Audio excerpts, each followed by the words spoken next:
sorry about that. I wasn't expecting visitors today. Well, I suppose now is as good a time as any to talk about the Legion Series Sig Sauer pistols. In particular, the 226 9mm. Fine pistol. And this video is going to be about the main differences between the new and the old, or the older, I should say. I've owned the P226 for, let's say, 3 or 4 years now. I've got quite a few rounds through it. Love the pistol. These ones are double action, single action. The Legion came out with single action only, where it's got a thumb safety similar to the 1911 you see here. So it's a little bit of a cross between the two. I prefer the double action, single action. Not a big fan of safeties. So moving on, we have the 226, and this has been my go-to pistol for a number of years. And when I saw the Legion series come out, I had to have one. So I asked myself the same question you may have asked yourselves. What's the difference? Do I have to spend the extra money and get this nice Legion series, or is it all hype? A lot of talk on the internet, Sig Talk, other forums like that. So I'm here to extinguish some of the questions you may have. And so let's get started. So we're going to start at the muzzles of the weapons, and we're going to make our way back, discussing the key differences between the two. So the barrels, they are the same. Same length. I believe they're the same exact in every way. So there's no difference there. Now, moving up, we have the front sights. See if we can get a good shot for you. The front sights are both tritium, but on the Legion series, it's got a front sight that is green. Big dot. See, we'll put this one down. See if we can get a closer look at that.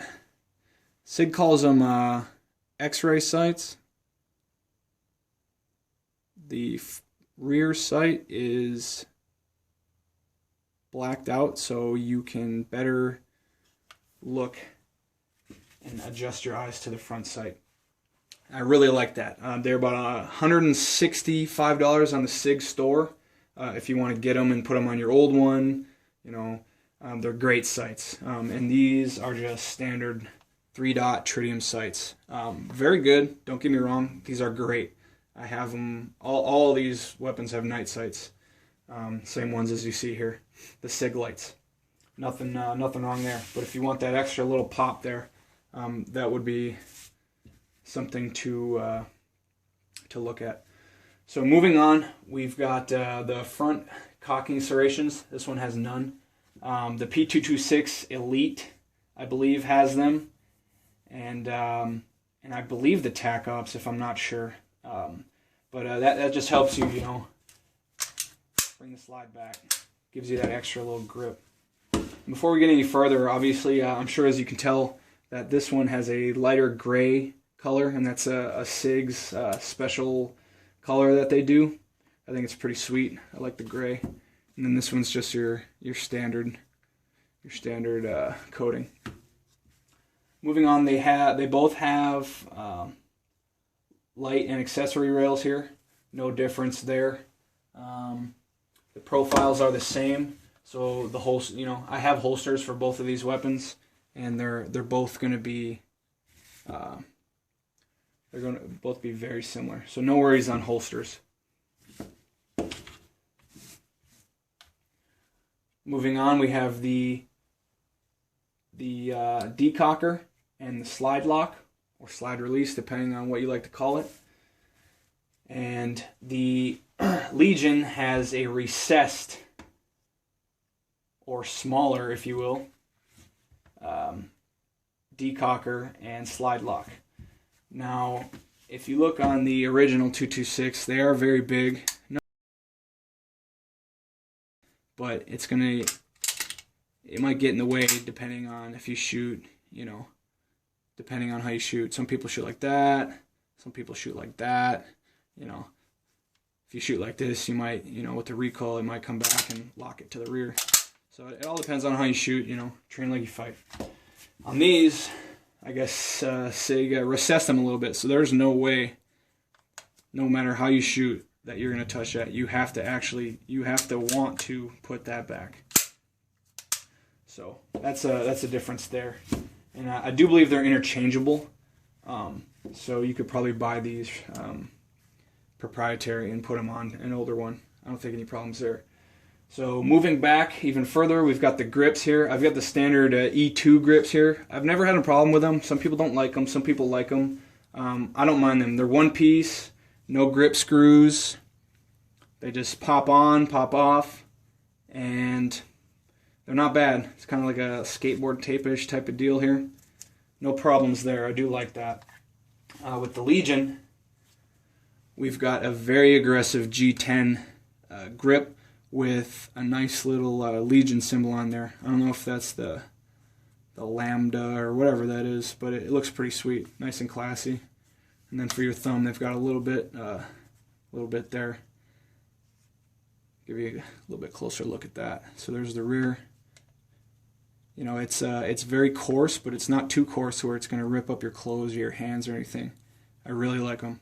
I will not be changing these grips. Very, very good.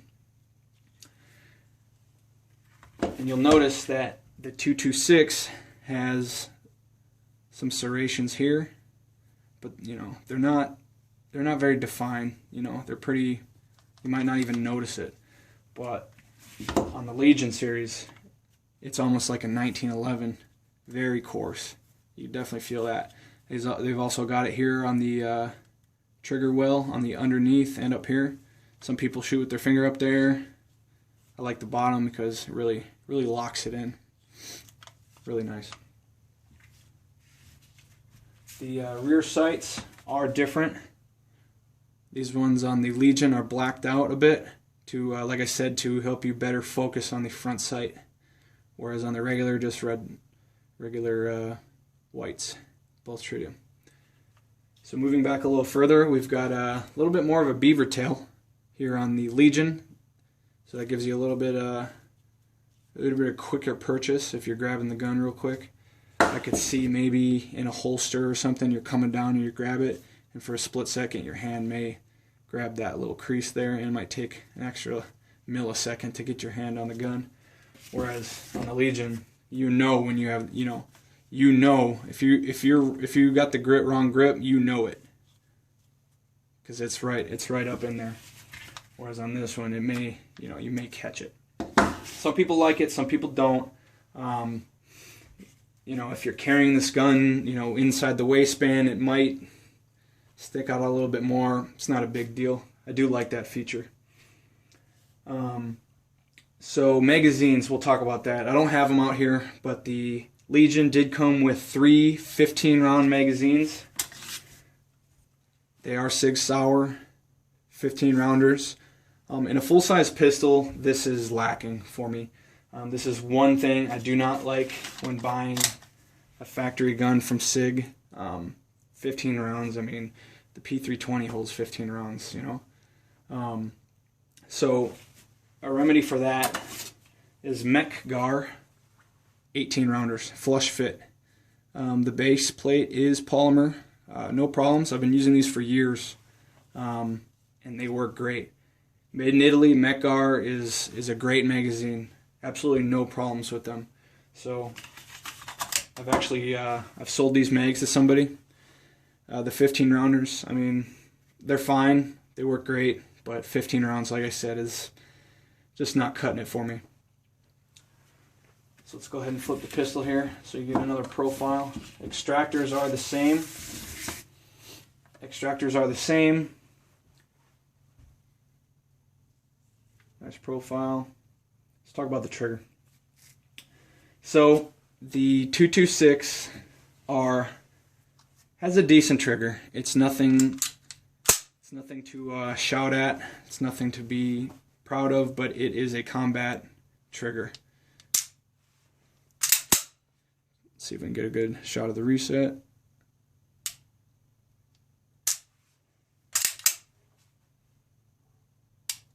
That's not great. Not great. It's not bad. It's not great. Now take a look at the Legion. Watch this. I barely moved it. Let's do it again. Look how much you can really get on that trigger. You can really get on that. I love it. And the double action is a lot smoother.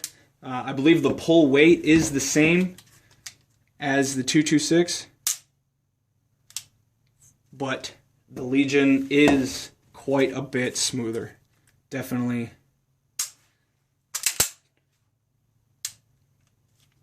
This is the main selling point of the gun, is that single action trigger and that double action smoothness. And this is a brand new gun. I've barely shot this thing, and over time it's going to get better. And this is the main reason why I bought this gun, is that trigger. I believe it's called the SRT, short reset trigger. There is a difference between the short reset trigger and the short reach trigger. This is the short reach. This is a 10 millimeter. See the profile on that trigger? It's a lot smaller. So you're not going to have to reach as far to grab that trigger. Both fine triggers. Get that there. So moving on, we've talked about mainly all of the differences. I'm not going to get into the weight or anything crazy like that. I'm going to try to keep it short. But those are the main differences that I see between the two pistols. I own both. I'm going to keep both. I love the 226.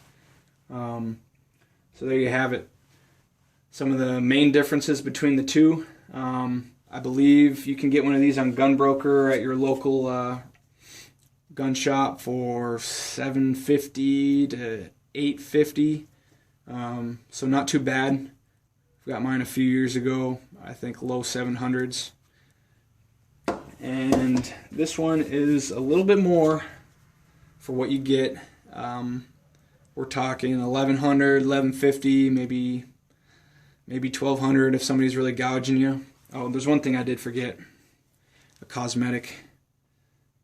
See if we can get a decent focus in there. It's got a little Legion stamp there. Strictly cosmetic. It's kind of cool. One thing I did not talk about yet is what you get after the purchase. When you purchase the firearm, you get a little brochure. I don't know if it's a club or something, but there are some things that you cannot buy unless you have a Legion pistol. You call up Sig and you can get a little box. Mine hasn't come yet, but you can get a little pressure molded box that holds it and some of your magazines. You get a little challenge coin. Kind of gimmicky stuff, but it's kind of cool, you know, some extra stuff. The box that the Legion did come in was a standard SIG box until you get the new one. But if you go online and register your SIG, you can get special access to holsters, knives, flashlights, stuff like that you would not otherwise be able to purchase. It actually says on the site, only available to Legion members. I don't know if it's gimmicky, it's kind of up to you. I think it's kind of cool. Some of the holsters look pretty high quality. Go ahead and check the SIG website out. Very cool stuff there. So that's all I really got. I wanted to keep it short. So before I get back to what I was doing, there's something I neglected to talk about, was the undercut on the SIG Legion pistols. And you can kind of tell why I forgot. It's not a huge difference,